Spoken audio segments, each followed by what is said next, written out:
সংক্ষেপে বলতেছি সবর কি। সবর বলা হয় তিন জিনিসকে। কয় জিনিসকে? ব্যাখ্যা নাই, অল্প কথায়। সবর হলো তিন জিনিস। এক, আসসাবরু আলা তাআ, আল্লাহ তাআলার ইবাদত এবং বন্দিগির উপরে সবর করা। মানে পৃথিবীর যত কিছু হোক, দুনিয়া উল্টে যাক, আমি আল্লাহ তাআলার ইবাদত ছাড়ব না। এটা সবর, এটা ধৈর্য, এটা ধৈর্য। আমি সবর করব। প্রচন্ড শীত, কনকনে ঠান্ডা, আমি ফজরের নামাজ পড়বই, আমি মসজিদে যাবই, আমি যাব, আমি জামাত পড়বই। আমার শায়েখ আল্লামা মুফতি মুশতাকুর নবী সাহেব বহু সময় আমারে বলছে, হযরত, যে মাওলানা, মাহফিলে রওনা দেওয়ার সময় নামাজের ওয়াক্ত হইলে জামাত সাথে সাথে পড়ে নিবেন। 2-4 মিনিট মাহফিলের টাইম দেরি হইল, তেমন উল্লেখযোগ্য কোনো ক্ষতি হবে না, কিন্তু চেষ্টা করবেন জামাত যেন না ছোটে। আমি নিজে শুনছি হযরত বহুবার দোয়া করতেন, করে, আল্লাহ জিন্দেগীর শেষ নামাজটাও দাঁড়িয়ে মসজিদে জামাতের সাথে পড়ার তৌফিক দান করে। এটা সবর, ইবাদতের উপরে টিকে থাকা। আমি গতকালকে সন্দ্বীপ গেছিলাম, সন্দ্বীপ, চট্টগ্রাম। চতুর্দিকে বঙ্গোপসাগরের মাঝখানে এই দ্বীপ, স্পিড বোট দিয়ে যাইতে হয় উত্তাল ঢেউর মধ্যে। 2 দিন ছিলাম আমি ওইখানে। আমি একজন, গতকাল যেই মাদ্রাসার মাহফিলে গেছি, ওই মাদ্রাসার মোহতামিম সাহেব, না হইল 100 বছরের উপরে বয়স, বুড়া মানুষ। আজীব এক জিনিস দেখছি আমি, ওনারে দেখছি আমি 2 বারই। উনি নামাজে সারাক্ষণই চেয়ারে বসে থাকে। নামাজের টাইমে দেখলাম উনি দাঁড়াইছে, দাঁড়াইয়া নামাজ নিয়ত বাঁধছে ইমাম সাহেবের পিছনে। মনে 4-5 মিনিট পরে বা 5-7 মিনিট পরে উনি বসে গেছে, নিচে মাটিতে বসছে আর কি, বসে বাকি নামাজ পড়ছে। আবার একটু পরে দাঁড়াইছে, আবার একটু পরে বসে গেছে। এমনি এমনি নামাজ শেষ।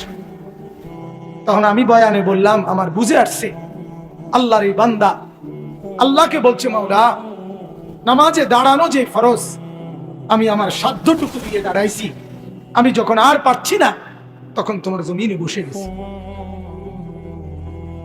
এই যে সবর, তাইলে আল্লাহর মদদ আসবে অচিরেই, আরে অজান্তেই আল্লাহর মদদ আসবে। আল্লাহ তাআলা বলেন, ইবাদতের মাধ্যমে সবর। পৃথিবী উল্টে যাবে, আমার বন্ধু কিছু, আমার ইবাদত ছুটবে না। ওটা পৃথিবী ল্যাংটা হোক, আমি ভিন নারী দেখব না। গোটা পৃথিবী সুদ করে খাক, আমি খাবো না। অর্থাৎ যেই কোনো প্রকারের গুনাহ থেকে নিজেকে মজবুতির সাথে বাঁচিয়ে রাখা, এটা সবর। এটা কি বলেন না? আমরা কিন্তু সবর বুঝি কোনটা রে? সব দিকে না ফাইরা অনার জুত করে বইয়া তখন সবর করা, না না। সবর এটা 3 নম্বর অর্থ। প্রথম অর্থ হইল ইবাদত, এটার উপরে সবর মানে জমে থাকা, গুনাহ না হওয়ার উপরে সবর করা। যুবক যদি সিদ্ধান্ত নেয়, গোটা পৃথিবীর নারী আমাকে বলুক, আমি তার দিকে তাকাবো, আমি তাকাবো না, আমি আল্লাহকে ভয় করি। আর শাজিম থেকে আল্লাহ তাআলা বলবেন, হাদিসের মধ্যে আছে, যুবক, আমি নিজ হাতে তোর কলিজার ভিতরে ঈমান আমি দিয়ে দেব। মান তারাকাহা মাখাফাতি আবদালতুহু ঈমানান ইয়াজিদু হালাওয়াতাহু ফি কলবি। আল্লাহ তাআলা হাদিসে কুদসিতে বলে, আমার ভয়ে যে ভিন মহিলার দিকে তাকায় নাই, নজর নামাইছে, আমার ভয়ে আমি আল্লাহ তাআলা তার অন্তরে ঈমান দিয়ে দেব, যেই ঈমানের স্বাদ মজা সে পাইতে থাকবে। হাদিসে কুদসি, হাদিসে কুদসি। একবার যুবক নজর ফিরানো ভিন নারী থেকে, ঈমানের স্বাদ আর মজা। নবীজি বলেন, রাজুলুন দাআতহু ইমরাআতুন যাতু মানসাবিন ওয়া জামালিন ফাকালা ইন্নী আখাফুল্লাহ। যেই যুবককে, যেই পুরুষকে কোন সুন্দরী, রূপসী, বংশীয়া নারী জিনার দিকে আমন্ত্রণ করে, অশ্লীলতার দিকে, প্রেমের দিকে, সেই ছেলে, সেই যুবক, সেই পুরুষ যদি বলে না আমি আল্লাহকে ভয় করি, ইন্নী আখাফুল্লাহ, খোদার কসম, আরশে আজিম থেকে তখন আল্লাহ তাআলা খুশি হয়ে বলে, যুবক আমি ওয়াদা দিলাম হাসরের দিন আমার আরশের নিচে আমি তোকে আমার পাশে বসাবো, আমার সাথে রাখবো। ছেড়ে দিলি ভিন নারীর চেহারা, আমি তোকে আমার চেহারা দেখতে দেব, আমাকে দেখতে দেব। 7 ধরনের ব্যক্তির একজন এটা। এই জন্য গুনাহ ছেড়ে দাও, সুদ না খাওয়া। আমার বাপ আপনাদেরকে বলি, মাওলানারা, ওলামারা, মাদ্রাসা মসজিদের হুজুররা, দুনিয়ার বাটফারি, উপার্জনের নানা রকম ধান্দা ওনারাও বুঝে। আমি সবসময় এটা বলি, আমরা বেকুব না, আমরা ব্যাককল না। আমরা, আপনি ফাঙ্গাস তেলাপিয়া খাইয়া বড় হইলে, আপনি চাল ডাল ভাত খাইয়া যদি বড় হয়ে থাকেন, তা আমরা হুজুর কি সিরা খাইয়া বড় হয়েছি? কথা বলেন না কেন? বুঝি না কি? আবার সুদও বুঝি, ঘুষও বুঝি, ধোকা, বাটপারি, সিটারি সব বুঝা সম্ভব, কিন্তু কেন করি না? 6,000 টাকার বেতন দিয়ে ইমাম সাহেব চলে, 8,000 টাকা বেতন দিয়ে ইমাম সাহেব চলে। এত বড় মাদ্রাসা এই মাত্র হিসাব দিল, মহতামিম সাহেবের হিসাব শুনে আমি অবাক হয়ে গেলাম। আয়ের চাইতে কি পরিমাণ বেশি ব্যয়, ঋণ কি পরিমাণ। আহা, আমি এই বছর খুলনা চিল্লা লাগাইছিলাম তাবলীগের সফরে, 40 দিন খুলনায়। এই সফরে আমি Khulna university, Khulna medical college এবং খুলনা ইঞ্জিনিয়ারিং ইউনিভার্সিটি, তিনটাতেই আমি গেছি। আমাদের জামাত মেহনত করছে। প্রত্যেকটার জমি এরিয়া 116 একর, এক একটা 115, 16, 17 একর। 1 একর মানে 100 শতক। কত বড় বিস্তীর্ণ জায়গা নিয়ে কোটি কোটি টাকা ব্যয় করে, খরচ করে ওই সমস্ত প্রতিষ্ঠানে।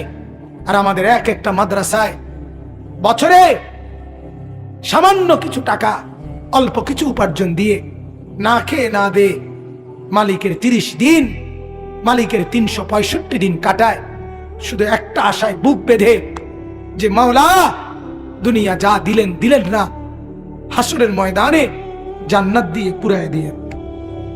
এই আশা। আমরা বোকা না, আমরা বুঝি, আমরা বুঝি। আমরাও একটা বড় লোভে আছি, আমরা একটা বড় লোভে আছি। তোমার লোভ 60 বছরের, আমার লোভ অনন্তকালের। তুমি লোভ করো 60 বছরের, আমি লোভ করি অনন্তকালের। তুমি ভোগ করো দুনিয়া 60 বছর, আমি ভোগ করব জান্নাত অনন্তকাল, ইনশাআল্লাহ, ইনশাআল্লাহ। এজন্য গুনাহ থেকে বেঁচে থাকা, গুনাহ থেকে বেঁচে থাকা। আজকে মা বাপ সন্তানকে গুনাহ থেকে বাঁচাবার কোনো ফিকির নেই। সারা রাত একই ঘরে মা বাপ থাকে, পাশের ঘরে ছেলে উলঙ্গ ছবি দেখে, সারা রাত নর্তকীর নাচ দেখে, ফজরের নামাজ দিনকে দিন, মাসকে মাস, বছরের পর বছর পড়ে না। স্বামী আছে অথচ স্ত্রী ফজর পড়ে না। বাপ মা আছে, ছেলে মেয়ে নামাজ পড়ে না। আমার একটা কলজার ব্যথা, আমার মনে হয় এটা আমার ব্যক্তিগত কথা, আমার মনে হয় যেই ঘরে ছেলে মেয়ে ফজর নামাজ, 5 ওয়াক্ত নামাজ, বিশেষ করে ফজরের নামাজ পড়ে না, ওই ঘরে মা বাপ নাই, ওই ঘরের ছেলে মেয়ে এতিম এতিম। যেই ঘরের মহিলা ফজরের নামাজ পড়ে না, ওই ঘরের স্বামী নাই, ওই মহিলা বিধবা। স্বামী থাকলে স্ত্রী বেনামাজি হয় কেন? বাপ মা থাকলে সন্তান বেনামাজি হয় কেন? আমার মা, সারা জীবন দেখছি মাকে। আমরা 5 ভাই 3 বোন। আমার ছোট ভাই এখানে আছে, আপন ছোট ভাই হাফেজ মাওলানা। মারে দেখছি স্কুলের যে ঘন্টা বাজায়, মা এই ঘন্টা আনছে আমগর রোমে রোমে গিয়া ফজরের ওয়াক্তে মা এরকম ঘন্টা বাজায় বাজায়া বেল পিট্টা পিট্টা আমগরে উঠাইতো টুম টুম টুম টুম করে। যতক্ষণ পর্যন্ত না উঠতাম মা আমার থামতেন না, যতক্ষণ ফজরের জন্য বের না হতাম। কোথায় মা? অতএব রাত হয়ে গেছে, আমি আর বাড়াইলাম না, কিন্তু সবর বলে গুনাহ থেকে নিজেকে বাঁচিয়ে রাখা। 3 নাম্বার, আসসাবরু আলা শাদাইদ ওয়াল মাসাইব। যত রকমের আপদ বিপদ, অ্যাক্সিডেন্ট, দুর্ঘটনা, রোগ শোক, টেনশন, পেরেশানি, অস্থিরতা, ঝামেলা, এই বিপদ সবগুলোর উপরে আল্লাহ তাআলা সেগুলো লাঘব করবেন, মিটিয়ে দিবেন, মোচন করবেন, দূর করবেন, এই বিশ্বাসের উপরে ধৈর্য ধরা। রাত সকাল হবেই, সকাল রাত হবেই, অতএব জ্বর ভালো হইবেই, মাথা ব্যথা এটা যাইবেই, পেটের সমস্যা এটা ঠিক হয়ে যাবে। এটা বিশ্বাস করা, সবর করা, সবর কর। যদি লম্বা সময়ও থাকে তো এটাও নিশ্চিত মৃত্যুর মাধ্যমে হলেও এই মুসিবত শেষ হবে। ঠিক কিনা বলেন না কেন? কিন্তু এই মুসিবতের সমাপ্তি আছে, কোনো সন্দেহ নাই। হতে পারে চূড়ান্ত সমাপ্তি মৃত্যু, আর মৃত্যু পর্যন্ত যদি আমি সবরের সাথে মুসিবতে টিকতে পারি, চোখ বন্ধ হলেই দুনিয়াবাসী দেখবে আমার চোখ বন্ধ হয়েছে, আর আসমানওয়ালারা দেখবে আমার চোখ জান্নাতের জন্য খুলে গেছে।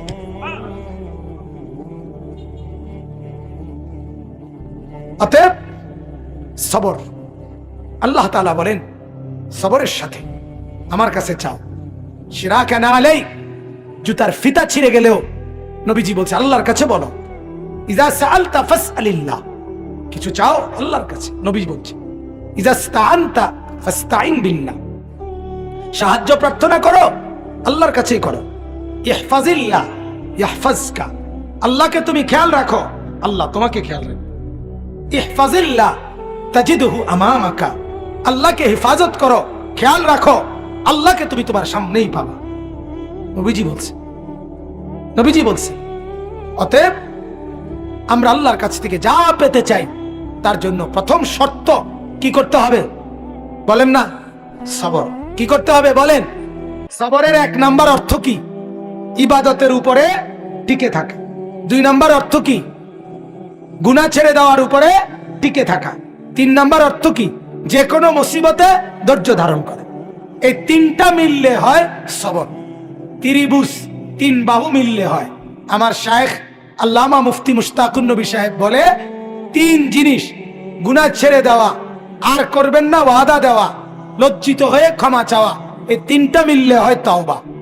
হযরত প্রায় উদাহরণ দিয়া বলে যে এই কাগজে যদি কেউ লেখে চ আকার চা, তাইলে কোনো চা না, এটা লেখছেন আর কি। চা পাতা চিনি পানি 3টা মিললে হয় চা। ঠিক কিনা বলেন না? হ্যাঁ ঠিক। ইবাদতের উপরে জমে থাকলাম, গুনাহ ছেড়ে দেওয়ার উপরে টিকে থাকলাম, আগত মুসিবতে ধৈর্য ধরলাম, হ্যাঁ 3টা মিললে আল্লাহ তাআলার কোরআনের ভাষায় সেটাকে বলে সবর।